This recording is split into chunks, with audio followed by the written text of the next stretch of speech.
Assalamualaikum warahmatullahi wabarakatuh. Salam sejahtera. Selamat datang di presentasi video kami hari ini. Saya Susilo Wirapuspitasari dan Ronaldo akan menjadi tuan rumah dalam perjalanan menarik ini.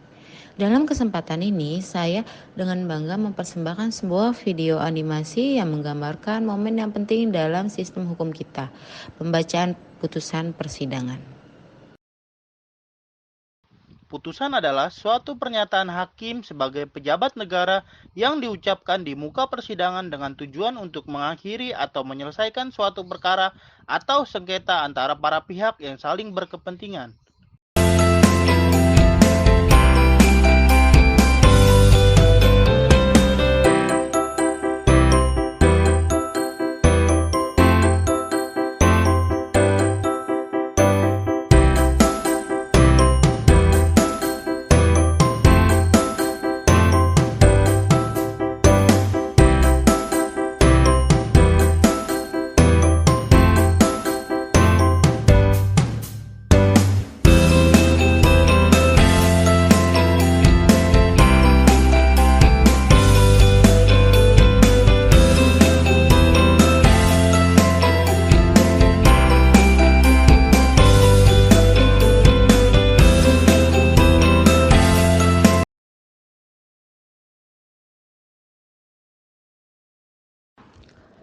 Sidang lanjutan perkara perdata Pengadilan Negeri Bekasi yang memeriksa dan mengadili perkara perdata perceraian nomor 256/PDT-K Pengadilan Negeri Bekasi 2023 atas nama Yolanda melawan Marcus Frederick Joshua dinyatakan dibuka dan terbuka untuk umum.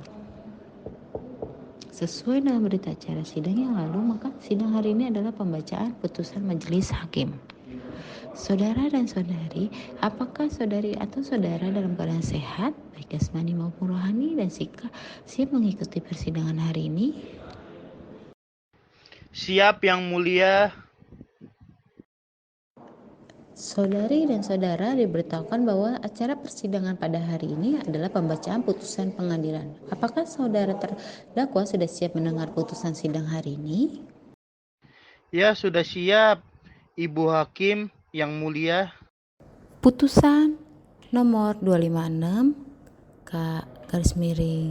PDT G Pengadilan Negeri Bekasi /2023. Demi keadilan berdasarkan ketuhanan yang Maha Esa, Pengadilan Negeri Kota Bekasi memeriksa perkara perdata pada tingkat pertama telah memutuskan sebagai berikut dalam perkara Yolanda F.W. Sembiring sebagai penggugat bertempat tinggal di Kota Bekasi, dalam hal ini memberikan kuasa kepada Alvin Yanuar SHMH dan rekannya, para advokat beralamat di Jalan Ahmad Yani nomor 50 Bekasi berdasarkan surat kuasa khusus tanggal 19 September 2019, yaitu kuasa hukum penggugat melawan Marcus Frederick Joshua sebagai tergugat bertempat tinggal di Kota Bekasi, dalam hal ini memberi kuasa kepada Mahardika Triatmaja SHMH, advokat beralamat di Jalan Hindu nomor 10 Bekasi berdasarkan surat kuasa tanggal 25 September 2019 sebagai kuasa hukum tergugat tersebut. Pengadilan Negeri Bekasi membaca surat-surat bersangkutan,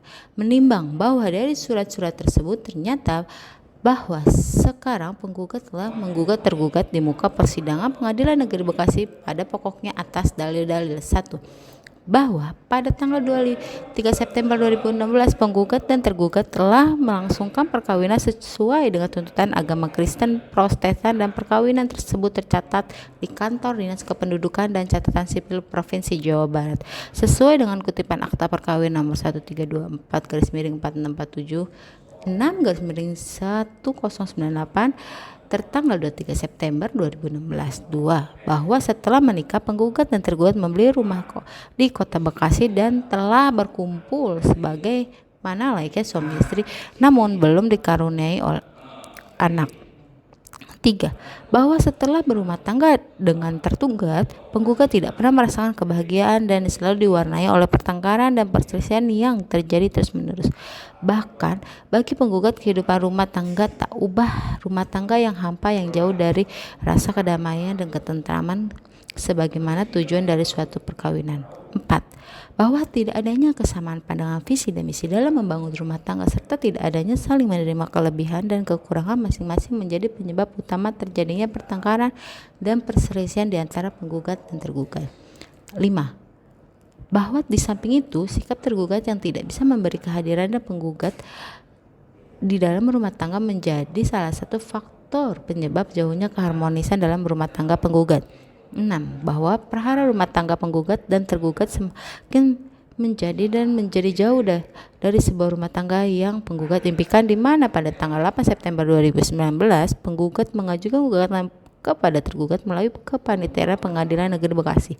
7. Bahwa akibat kondisi rumah tangga demikian penggugat kemudian menyampaikan niat untuk berpisah kepada tergugat. Penggugat juga telah menyampaikan niat berpisah kepada tergugat. 8. Bahwa lembaga perkawinan ini sebenarnya ada tempat bagi penggugat dan tergugat saling menghargai, menyayangi, dan saling membantu serta mendidik satu sama lain tidak lagi didapatkan oleh penggugat. Dan dengan kondisi rumah tangga yang demikian, maka tiada jalan lain untuk menyelesaikan masalah ini bagi penggugat kecuali dengan mengajukan gugatan perceraian ini kepada Ketua Pengadilan Kota Bekasi. 9. Bahwa berdasarkan hal-hal tersebut di atas, gugatan penggugat untuk mengajukan gugatan perceraian terhadap tergugat atas pertengkaran yang terjadi terus-menerus dan tidak mungkin hidup rukun dalam suatu ikatan perkawinan lagi telah memenuhi unsur pasal 19 huruf H Peraturan Pemerintah Nomor 9 Tahun 1975, sehingga berdasarkan hukum yang dikabulkan bahwa berdasarkan alasan-alasan di atas, penggugat mohon kepada Pengadilan Negeri Bekasi memberikan putusan sebagai berikut. Primer. 1. Menerima dan mengabulkan gugatan penggugat untuk keseluruhannya.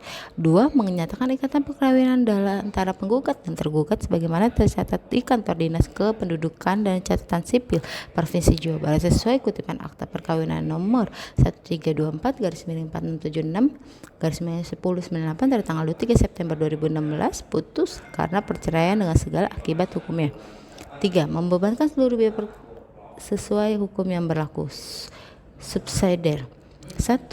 Atau apabila Ketua Pengadilan Negeri Bekasi Majelis Hakim yang memeriksa dan perkara ini berpendapat lain, penggugat mohon putuskan yang seadil-adilnya. Menimbang. 1. Bahwa saksi Novitasari menyatakan di hadapan ruang sidang dan di hadapan majelis hakim menyatakan bahwa saksi melihat sendiri tergugat dengan selingkuhannya sedang duduk di kafe. 2. Bahwa saksi Novitasari menyatakan di hadapan ruang sidang dan di hadapan majelis hakim bahwa ia sedang duduk bersama saudara saksi Monica di dalam kafe tersebut. 3. Bahwa saudara saksi Rifki menyatakan di hadapan ruang sidang dan di hadapan majelis hakim menyatakan bahwa ia mengetahui penggugat mempunyai seorang istri dan mengetahui bahwa tergugat sudah melakukan perkawinan. 4. Bahwa saksi saudara Furqan adalah rekan kerja dari tergugat dan mengetahui bahwa tergugat telah menikah. 5. Bahwa saksi saudara Susilo mengetahui bahwa wanita yang merupakan selingkuhannya adalah bosnya tergugat sendiri. Menimbang. 1. Bahwa dalam kesaksian saksi tergugat bahwasanya saksi tergugat tidak bisa mematahkan dalil-dalil penggugat. 2. Bahwa dalam kesimpulan kuasa hukum penggugat menyatakan bahwa perkawinan tidak dapat dilanjutkan lagi. 3. Bahwa dalam kesimpulan kuasa hukum penggugat memohon bahwa majelis hakim untuk mengabulkan gugatan penggugat. 4. Bahwa dalam ekspresi tergugat atau jawaban tergugat atas gugatan penggugat menyatakan bahwa pada prinsip tergugat tetap menoleh semua dalil-dalil yang dikemukakan oleh penggugat.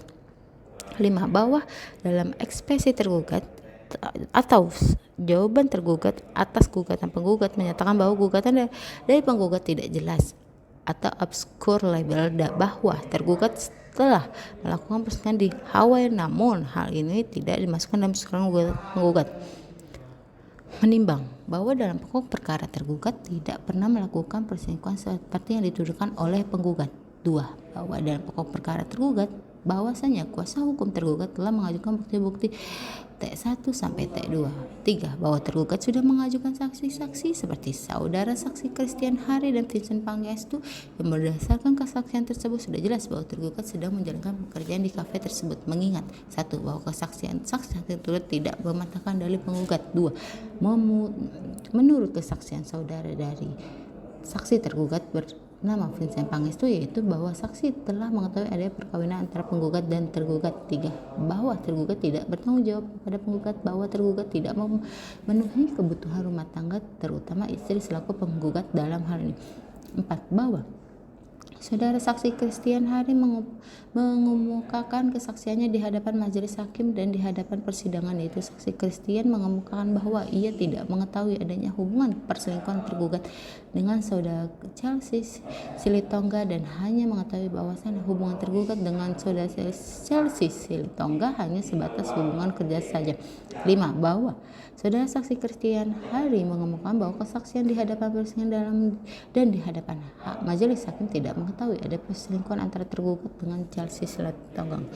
Menimbang bahwa saudara saksi Christian Hari mengenal tergugat sejak sekolah dasar. 2. Bahwa saudara saksi Christian Hari melihat tergugat ada di kafe. 3. Bahwa saudara saksi Christian Hari melihat secara langsung tergugat dan saudara Chelsea Silitonga sedang membahas pekerjaan mengetik sesuatu di laptop, mengingat bahwa tidak adanya keinginan untuk mediasi sesuai dengan Perma nomor 1 tahun 2016 tentang mediasi antara penggugat dan tergugat. 2. Bahwa tidak adanya keinginan untuk melanjutkan rumah tangga sesuai dengan visi dan misi penggugat dan tergugat. Bahwa tidak ada tanggung jawab tergugat dan dengan penggugat dalam hal rumah tangga mengadili. 1. Mengabulkan permohonan penggugat tersebut untuk seluruhnya. 2. Menyatakan perkawinan antara penggugat dan tergugat putus demi hukum. 3. Menghukum tergugat untuk membayar biaya perkara dan tingkat pertama ini sejumlah Rp576.000. Demikianlah diputuskan dalam rapat musyawarah majelis hakim pada hari Senin 31 Oktober 2019.